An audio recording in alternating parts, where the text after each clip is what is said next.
பயிற்சி 5.4ல் 8வது question. y² = 4ax என்ற பரவளையத்திற்கு T1 என்ற புள்ளியில் வரையப்படும் செங்கோடு. அப்போ செங்கோட்டுக்கான ஃபார்முலா எழுதணும். பரவளையத்தில் தொடுகோட்டுக்கான சமன்பாடு ஃபார்முலா மேலே சம பார்த்தோம். இது பரவளையத்திற்கு செங்கோட்டு சமன்பாடு. ஓகே, வரையப்படும் செங்கோடு பரவளையத்தை மீண்டும் T2 என்ற புள்ளியில் சந்திக்கும் எனில் இந்த ரிசல்ட் நிரூபிக்கணும். T2 = minus of T1 plus 2/T1 என நிறுவுக. ஓகே, இப்போ பரவளையத்தின் செங்கோட்டு சமன்பாடு என்ன? இதை படிச்சுக்கணும். y plus xt = atq plus 2at. இதுதான் பரவளையத்தின் செங்கோட்டு சமன்பாடு.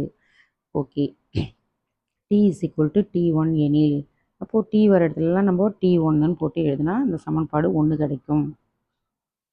இப்போ கொஞ்சம் நீங்கள் கவனிக்கணும். பரவளையத்தின் புள்ளி புக்லேயே இருக்குது. இது பரவளையத்தினுடைய புள்ளி at², 2at.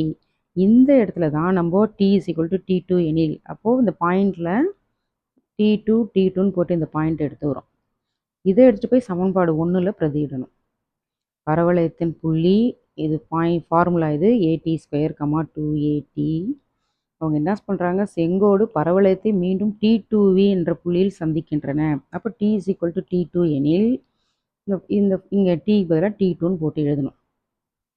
எழுதிட்டு இந்த பாயிண்ட் எடுத்து போய் சமன்பாடு 1ல் போய் பிரதியிடணும். x வர இடத்துல at2², y வர இடத்துல 2at2. ஸோ பிரதியிடுங்க. y வர இடத்துல என்ன வரணும், இந்த பாயிண்ட் வரணும்.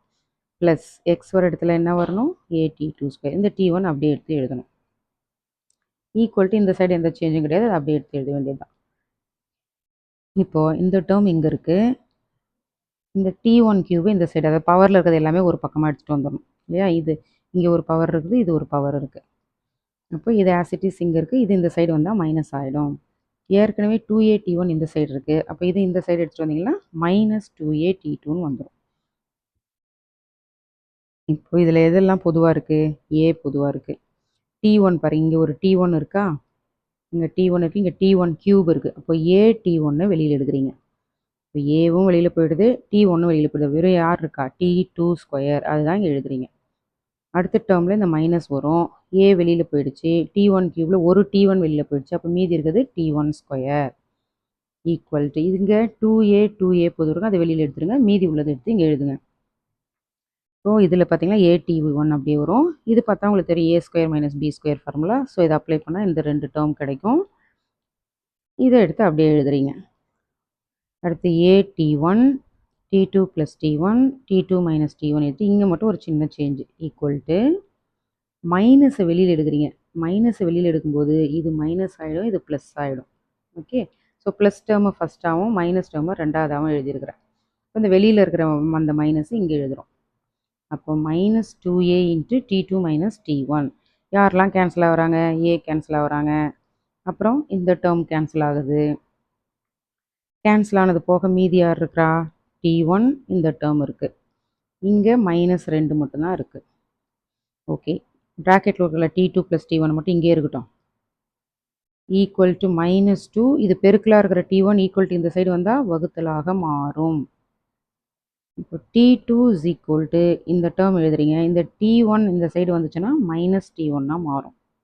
அவ்வளோதான் வரும். தேர்ஃபோர் T2 = இங்கேயும் மைனஸ் இருக்குது, இங்கேயும் மைனஸ் இருக்குது. இப்போ மைனஸ் வெளியில் எடுத்துருங்க. மைனஸ் வெளியில் எடுத்தா உள்ளே எல்லாமே ப்ளஸ் ஆகிடும். ஸோ 2/T1, இந்த மைனஸ் தான் வெளியில் போயிடுச்சு இல்லையா, அப்போ ப்ளஸ் T1. இதுதான் கொஷினில் கொடுத்துருப்பாங்க. T2 = -2/T1 + T1 என நிறுவப்பட்டதுன்னு எழுதியாச்சு. அவ்வளோதான். ஸோ இதில் நீங்கள் செங்கோட்டு சமன்பாடு ஃபார்முலாவை படிக்கணும், பரவளையத்தின் புள்ளியை படிச்சுக்கணும், அதுக்கப்புறம் அதை மதிப்பெல்லாம் போய் பிரதியிட போகிறோம். அவ்வளோதான். இதெல்லாம் வெறும் சுருக்கிறது தான், ஃபார்முலா எதுவும் கிடையாது. ஏற்கனவே உங்களுக்கு தெரிஞ்ச விஷயம் தான் இதெல்லாம். இதுவும் ஒரு இம்பார்ட்டண்ட்டான சம்மு, அடிக்கடி கேட்பாங்க எக்ஸாமில். ஃபார்முலாஸ் எல்லாம் நல்லா படித்து ப்ரிப்பேர் பண்ணிக்கோங்க. அவ்வளோதான். இந்த பயிற்சி இந்த சம்மோட முடியுது.